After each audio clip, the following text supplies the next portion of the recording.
Welcome to Playful Beginnings, a podcast about the magic of play therapy for therapists, students, and anyone interested. In our podcast, we'll explore the deeper understanding of play therapy and the skills we use when working with children. We hope to help you understand the why behind what we do and how it helps kids heal and grow. I'm Dr. Christy Opiola, a working play therapist and university professor in North Carolina. I'm Dr. Maggie Parker, a play therapist and professor in DC. So, hi, Christy. Hey, Maggie. How are you? I'm good. How are you? I'm good. I'm good. Always my favorite part of the week. Absolutely. I hope that you guys can hear how much Christy and I value each other. I don't know about you, Christy, but I bring you up all of the time in my classes. Christy, I'm like, Dr. Viola, if you listen to the podcast, Christy just said this really great thing. Whatever. Always. You say so many wonderful things. I wish you saw that in your own self. Well, and that leads us. Great thoughts. Yes. And that kind of leads us into the second half of that episode that we were talking about with encouragement versus praise. And we really kind of went in depth in some spaces. And so we wanted you to be able to hear those. And so, yeah, I think just kind of examining how this shows up and how we do it within the room, I think would be helpful. Yeah. Sure. Well, let's get into it. Yeah. Sounds. Yes. So, yeah, because who doesn't want to raise kids who, are able to overcome adversity, who have the wherewithal, right, to stick with something, to figure out a challenge, to someone who has a good view of them, a healthy, good view of themselves, right? And someone who can self-evaluate. I mean, what's one of the questions we ask on every interview? Can you tell us your strengths and weaknesses? Yeah. Right? And most of us are really good at identifying our weaknesses. I could give you a laundry list of those, but if you ask for my strengths, I have to sit there and really think about it for a minute. Yeah. Right? I feel encouragement is one of those skills that can really help kids see what they're really good at and, areas they're not good at, or how do they work within these other areas that maybe they're not as strong in.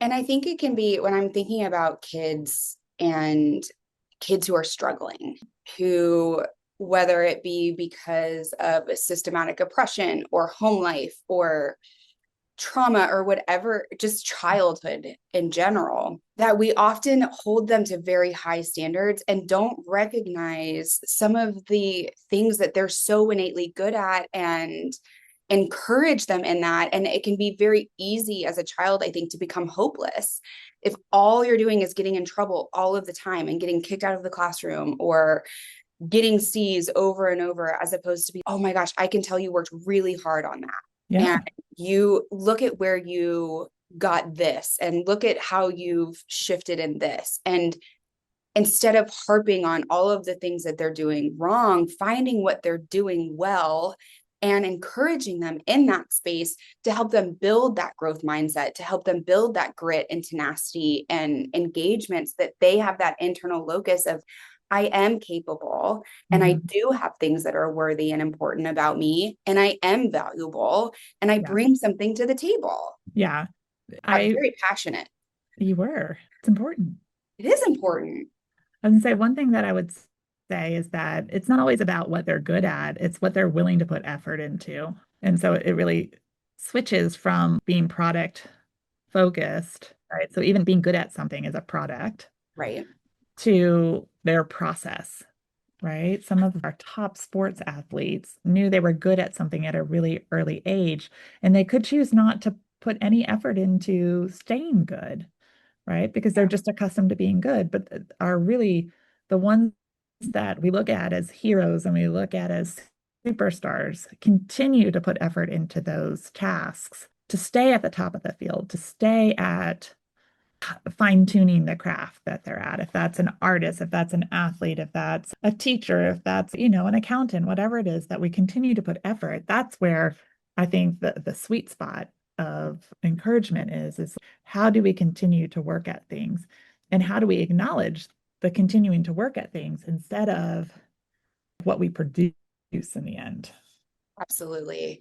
And you said this earlier, and I think it really makes a lot of sense too, is that when we rely on praise, it's often what we view as valuable as opposed to what the child views as valuable.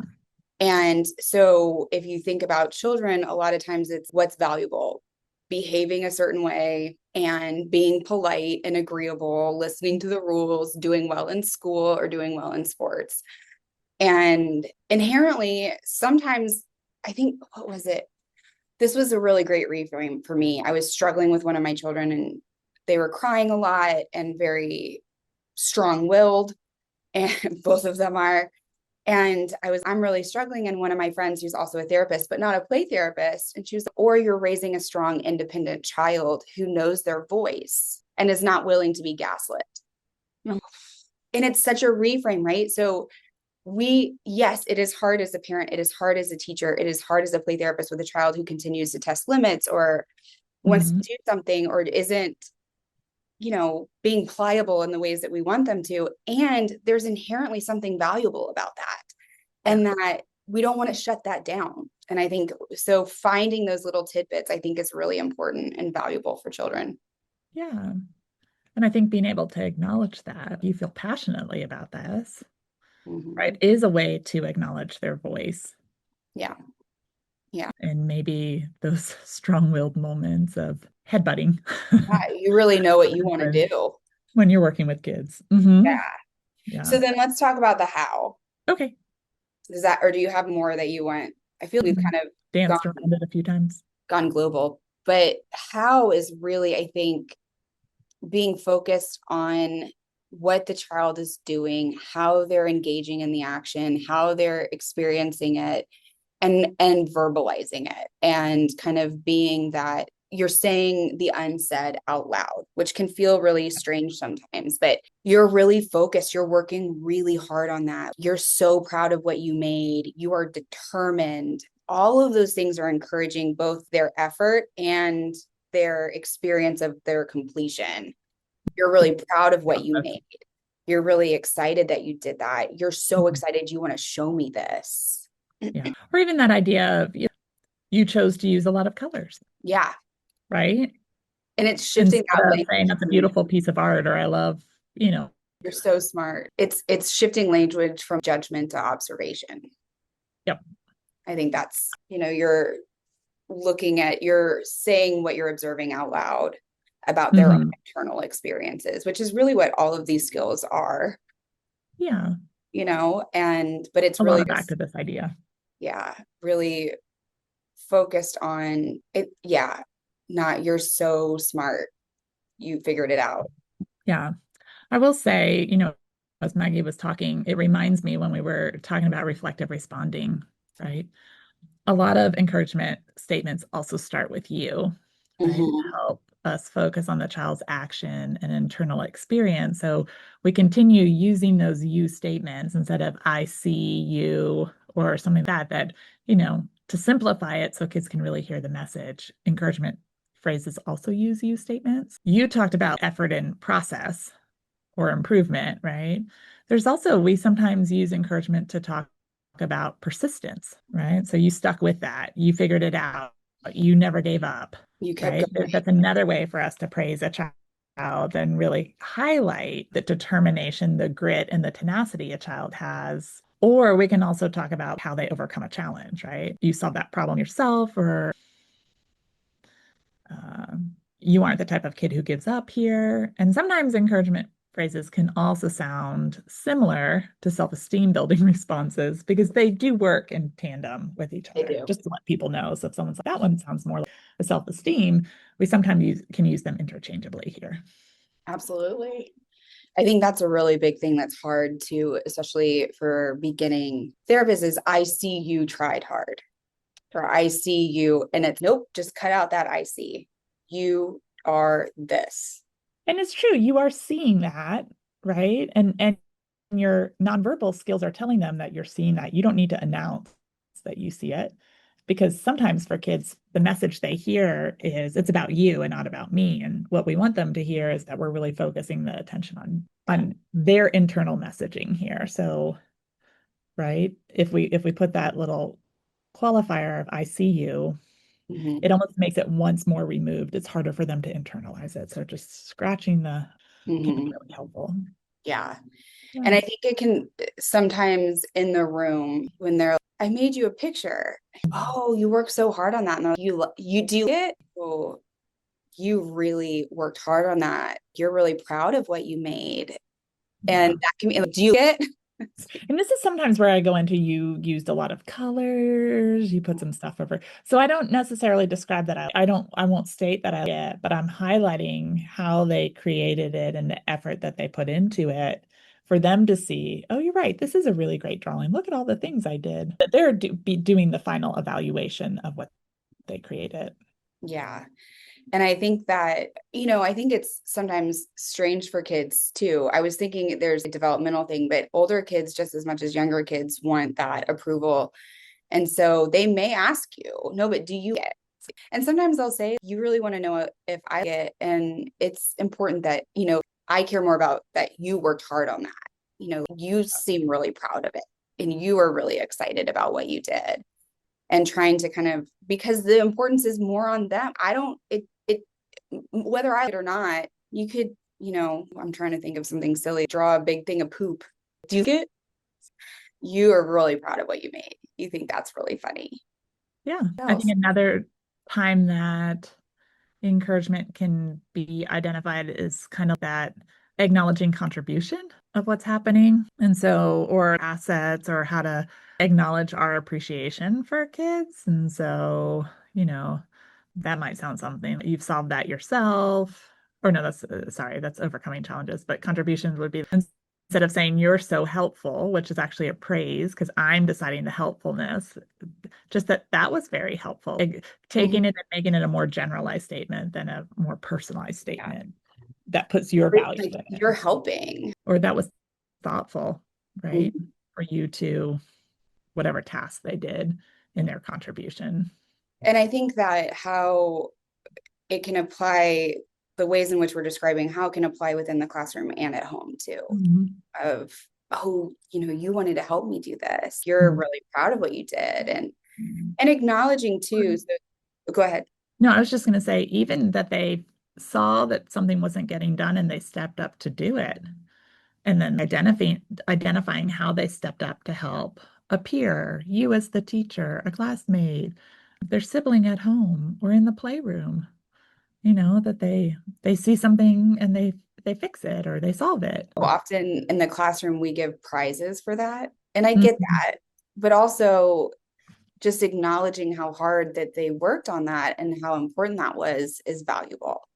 Yeah. Can I tell a funny story Love it. about prizes? So I used to work in healthcare. I think I've shared that on this podcast before. And actually my colleague, I was a child life specialist at the time, so I wasn't a play therapist, but my colleague had created how when you go to the cafeteria, they have the machines that you can pay money to get food out of or desserts out of. A vending machine? A vending machine. Someone had donated a vending machine, and we would put prizes in it, and staff could give tokens. So instead of charging money, this vending machine had tokens that you had to use to put in it. Well, when it first started, right, it was a way to kind of highlight challenging situations that happen in healthcare that kids were able to overcome. And, the first few weeks that we used it, that's how it was utilized. And then what started to happen is kids were getting like 6 or 7 coins for every visit, which was not the intention, which meant we were going through prizes left and right. And these weren't little prizes, these were donated, but still, you have to maintain your donation level to be able to match that. And what we were finding is that the healthcare providers felt better because they had to do awful things to kids as part of their job and part of their treatment, that they felt better by giving these coins. So if a kid had a particularly hard time, it meant it was really hard for the healthcare worker. So the healthcare worker gave 3 tokens instead of a single token, which is what the intention was, is they would get a single token. And our prizes were, and kids could choose. It could be a little stack of stickers, or it could be a Beanie Baby, or it could be a McDonald's toy that got donated, whatever it was. Do you know, families started to redonate the prizes that their kids were getting each week because those prizes had no value to the kids. They couldn't even, some of them were still in the original bags. So Beanie Babies that were bagged at the time because they were part of a McDonald's thing, they came in the plastic. They didn't even get taken out of the plastic bags, and the family brought them back in the plastic bag that they took them out of the machine from, right? because they don't have the same value or worth that it was meant to. Now, some kids, right, the single prize was really important. They acknowledged that this was challenging and this was a way to, but over time, even that didn't really suffice kids. We just had to end up scratching the whole thing because, and the research shows this, right? This is what Carol Dweck's whole theory of growth mindset is based out of, is that when we praise kids, they actually have less motivation in the end. They have less grit and tenacity to overcome challenging situations. And they just kind of, so for our teachers out there, the research shows that when you praise kids for doing well on something, over time, if all you offer is praise, their grades actually go down instead of going up. So if they got an A, what you would find is that maybe their grade point average slips to a C. Now, students, and then they also did a study of students who were on that border. So they got a C, and if they encouraged over praising, right? So when we praise kids, those kids tended to do worse in the long run. But kids who got encouragement and got a lot of focus on their effort and their contributions and sticking with something that was hard tended to get better grades. Yeah. They did a study of that where they looked at different parenting styles in different cultures, and the American parents, the kid would take a test and they would fail the test and they'd be, you did so good. You did so great. And good for you. And I don't know what other culture was being studied, but the parent would say, okay, you worked really hard. Let's look at the ones you got wrong. Let's look at the ones you got right and the ones that you got wrong, and where's the sticking point. The American child failed again, and the child from a different culture where there was encouragement and also discussion as to where there was growth got. And so I think we think that we're doing such a great thing by praising, and in reality it's not having the effect that we want it to. A lot of times it's not, but it makes us feel good. So, well, I mean, it's kind of, when your parents are like, oh, you're so good at this, or you're so smart, or you're so beautiful. I'm like, yeah. You have to say that because you're my parent. It doesn't mean as much. Yeah. Well, we devalue it sometimes as the person receiving it because we're not sure if that's honest feedback or not honest feedback. And I think that is a really great point of kids are really great at feeling that. And so if it's not honest and it's not genuine or authentic, yeah, they're going to notice that. Yeah. So, yeah. Anything else? It feels pretty good. Yeah. Good. Okay. Well, thank you, Christy. Thanks, Maggie. This was fun. Yeah. I'll see you in person next week. I know. We'll actually get to see each other and not see each other, but physically see each other. We can hug. We're sharing a hotel room, so we can stay up late in our pajamas and eat pizza. And drink wine. I tend to stay up way later at APT than I do anywhere else, but now I don't sleep because I'm in perpetual fight or flight mode. So I'm trying to remind my body. Hopefully APT can get you in a state of feeling safe. Zen. So you don't feel you have to jump out of bed. With all of our people. And you get to disconnect maybe from the real world for a week. Put that out of office message on. Oh, yeah. Right? Will do. So, well, thank you. Will do. Well, yeah, please visit our website, playtherapyspace.com. It's right above me here. As well as if you have any topics you want us to cover, questions, thoughts about our episode today, you can email us at info@playtherapyspace.com. Or you can go to our personal emails, which is Maggie@playtherapyspace.com or Christy@playtherapyspace.com. And you can give each of us individual feedback, or if you want to talk to us about a certain thing, we're happy to touch base with you. Absolutely. Thanks, Christy. Bye, Maggie. Have a great week, everyone. Because I wanted to say this really quickly because this could fill up a little bit so I don't know if you're following our socials, you'll see that I've posted some things about Child-Centered Play Therapy International. And this is a organization that has just been formed, and Christy and I are both founding members. I don't know what we are. I don't know, but I keep putting on my CV that we're one of 50 that were asked because of our expertise in child-centered. And the focus of this organization is to really provide trusted, reliable resources really grounded in child-centered. Mm.